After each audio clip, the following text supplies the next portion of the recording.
So let's take a look at an example problem for ME 111 from Module 7.2. So in this problem here, they tell us that we have a certain wall section that's composed of a 15 centimeter by 15 centimeter glass block that's 8 centimeters thick, and we can see that down here in our diagram there. This is surrounded by a 50 centimeter by 50 centimeter brick section. So we can see this right here is 50 centimeters by 50 centimeters here surrounding this glass block, and it's made of brick. Tell us that also that the brick section is also 8 centimeters thick right there. So the thermal conductivity for the glass they give us is K is equal to 0.81, and for the brick our K value is 0.45. They want us to find a couple different things. In part A, they ask us to determine the thermal resistance of the wall section. And then in part B, they want us to compute the heat flow rate through 1, the glass, 2, the brick, and 3, the entire wall, if the temperature difference across the wall is given to us as 30 degrees. So they give us quite a bit of information between the problem statement and the given diagram. So with all that information from our problem statement diagram, the next thing we want to do is organize that in a neat fashion here and create our setup page. So here's my setup page. Here's my title for the problem I'm dealing with, looking at parallel resistances here. So in my given section down here, I redraw my diagram, and this time I put in my 50 centimeters by 50 centimeters of the brick, and I know this is 8 centimeters right here, and I have my 15 centimeters and 15 centimeters of my glass block in the center right there. So I can say, okay, my glass block is 15 by 15 by that 8 centimeters thick. My brick is 50 centimeters by 50 centimeters. My K value, the glass thermal conductivity is given to me as 0.18. My K sub B, I'm going to call it here, is my brick thermal conductivity given to me as 0.45. And I know that my temperature difference across the wall is going to be this 30 degrees Celsius. Now, in the problem statement, it asks us to solve for a few things, the part A and part B. In part A, we want to look for the thermal resistance of the wall section. In part B, we're looking for heat flow rate, and the first part of that is through the glass, then through the brick, and then through the entire wall. And again, they tell us that we have this temperature difference across the wall of 30 degrees Celsius, or our delta T is 30 degrees Celsius across the wall. So now that we have that setup page created, we can reference back to all of our givens and our initial diagrams and what we're looking to solve for. We can now begin our solution here. So the first part of our solution we want to do is calculate these resistances.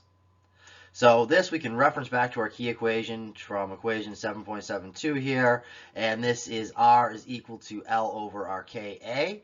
And we're going to do this for glass and for the brick separately. So for the glass here, our R from this equation over here is going to be our R sub G or R sub 1, depending on how you want to label it. With just two things that we're dealing with here, two resistances, R1 and R2 is okay. Sometimes if we have a lot of these, having a label system that makes sense for what each one is will be helpful as well, so that we can write it down. Okay, R sub G is our resistance of the glass.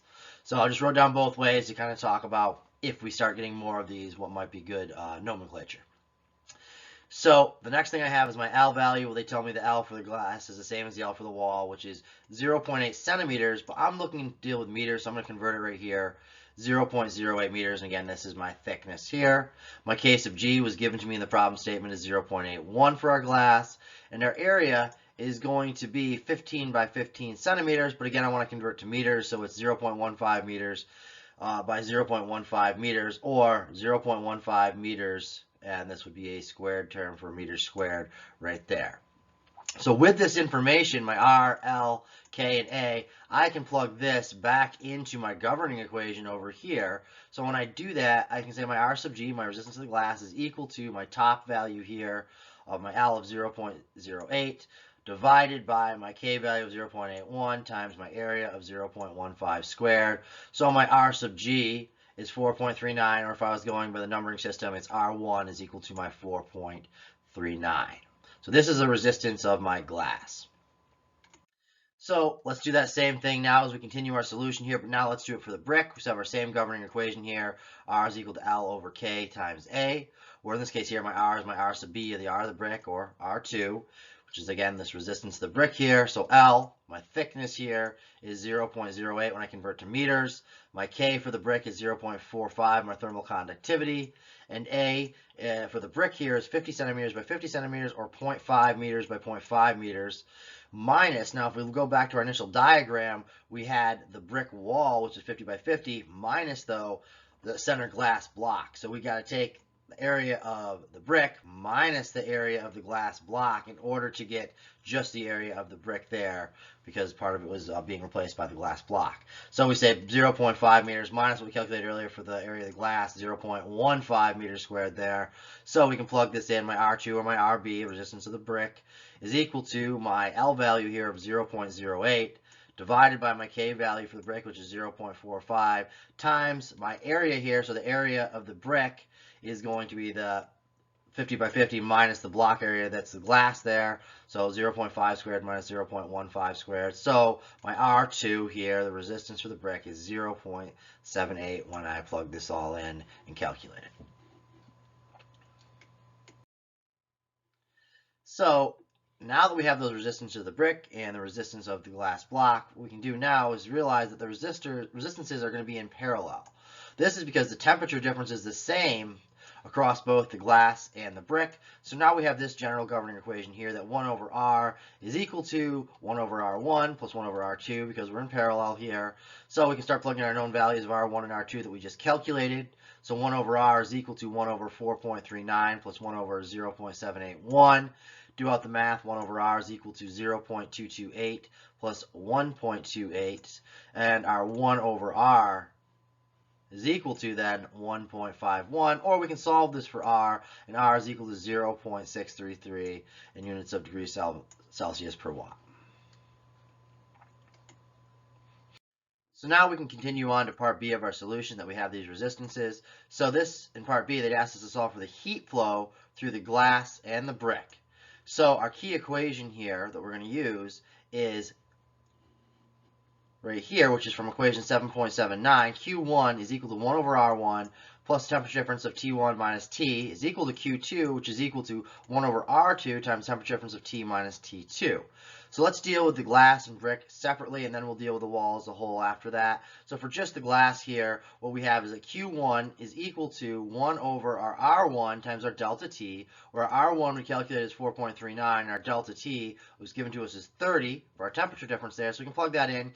Q1 is equal to 1 over 4.39 times 30, or Q1 is equal to 6.83 watts. So we can do the same simple calculation for our brick section here. Q2 is equal to 1 over R2 delta T, where R2 is 0.781 and delta T is 30. So our Q2 is equal to 1 over 0.781 times 30, or Q2 is equal to 38.4 watts. So now we have the heat flow through the glass and the heat flow through the brick. What about the heat flow through the entire wall? So we can look now at two different ways to solve this. One way we can solve this is our total heat flux, where our Q sub H is equal to Q1 plus Q2, which is really straightforward now. So Q sub H is equal to 6.83 watts plus 38.4 watts, or QH is equal to 45.2 watts. But we could also use total resistance. Use that same equation we used to calculate Q1 and Q2 to calculate our QH here. So QH is equal to 1 over our R times delta T, and we already calculated our total R before, and I found that to be R is equal to 0.663. Delta T is still the same across the wall, temperature difference of 30. Plug that in, our Q sub H is equal to 1 over 0.663 times 30, or QH is equal to 45.2 watts, which is the same as what we saw up above here using the total heat flow.